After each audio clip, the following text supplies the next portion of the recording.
এত লাশ, এত জানাজা, এত মানুষের কবর আপনি পড়লেন, দেখলেন, এত কিছু আপনার আখিরাত মনে করাইতে পারলো না? এত কিছু আপনার কবর মনে করাইতে পারলো না? আস্তাগফিরুল্লাহ। আহা, আপনি তো বড় পাষাণ, আপনি তো বড় শক্ত মানুষ। আল্লাহ মাফ করে দেন। একটা নারী দরকার, এই তো না? নারীর প্রতি আগ্রহ আছে, মহব্বত আছে, আকর্ষণ আছে, ভালো কথা। এটা পূরণের জন্য আল্লাহ স্ত্রী যথোপযুক্ত সময়ে ইন্তজাম করেছে। মানুষ এক নিঃশ্বাস পানি সময়ের আগে পান করতে পারে না। কথা বোঝেন না? কত জায়গায় আমগো তুমি, কত জায়গায় কত বাত্রা ইন্দাত হয়। সারা দিন বয়ান কইরাও আমি অনেক সময় আছে হোটেলে গিয়ে ভাত খেয়েছি, সময় মিলাইতে পারছি না। হোটেলে সুখের সাগরে যে ভাসতেছে সেও মরে যাবে, দুঃখের পাহাড়ে যে সেও মরে যাবে, ঠিক না?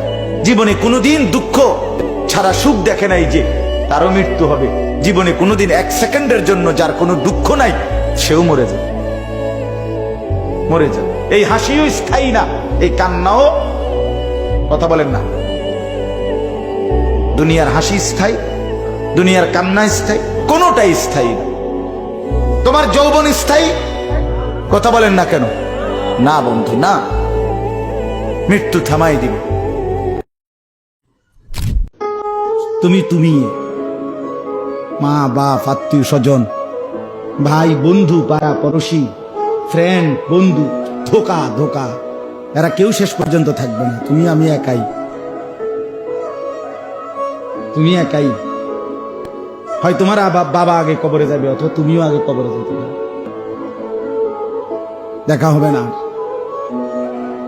তোমার কবর তুমি একাই, তোমার একাই ফেরেশতার মুখোমুখি হইতে হবে, একাই হাসরের ময়দানে দাঁড়াইতে হবে। নওজোয়ান, তোমার মতো বয়সীও তো কত মানুষ কবরে আছে, আছে না? সে মরলো কেন ভাইয়া? বেকুব দেখে না? তুমি চালাক দেখে মরো না? না, সে বুঝে নাই দেখে মরে গেছে নাকি? তো মালিক দয়া করেছে বলেই তো আমি আর আপনি এখনো বেঁচে আছি। মালিকের সিদ্ধান্তের এক সেকেন্ড আর পৃথিবীতে আল্লাহর ফয়সালা চলে আসলে, মালাকুল মউত চলে আসলে, এরপর এক সেকেন্ড থাকার সুযোগ মিলবে তো? আমি অনুরোধ করছি বাপ, নওজোয়ান, তোমাদেরকে এই বন্ধু বললাম, তোমরা যারা সকাল থেকে রাত 2টা 3টা পর্যন্ত মোবাইলে উলঙ্গ ছবি দেখো, নর্তকীর নাচ দেখো, সারা পৃথিবীর নারীর ছবি দেখো, অচিরেই বিশ্বাস করো পবিত্র নারী পেতে তোমার জন্য কষ্ট হবে। মনে রাখো, এই ঋণ শোধ করতে হবে। হ্যাঁ, তখন বুঝবা ভাইয়া।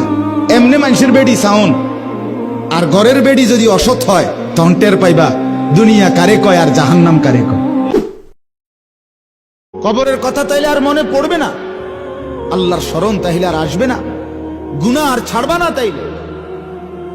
বলে আল্লাহ জিজ্ঞেস করছে, ইকতারাবা লিন-নাসি হিসাবুহুম ওয়া হুম ফি গাফলাতিন মুরিদুন।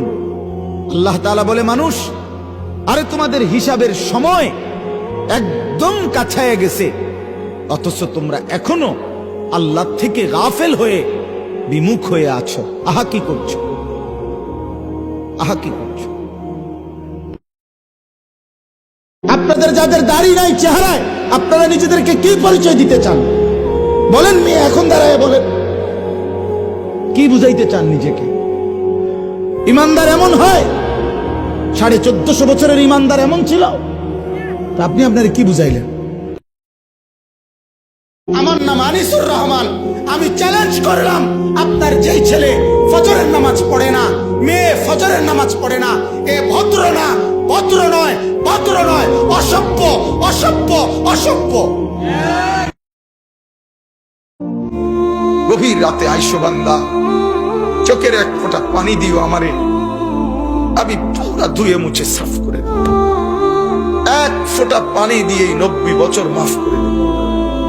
সাগর পানি লাগবে না, মোটরের পানি লাগবে না, এক ফোঁটা চোখের পানি অনুতপ্ত লজ্জিত হয়ে এক ফোঁটা পানি দিও আমারে, আমি এক ফোঁটা পানি দিয়ে জিন্দেগির গুনাহ সাফ করব।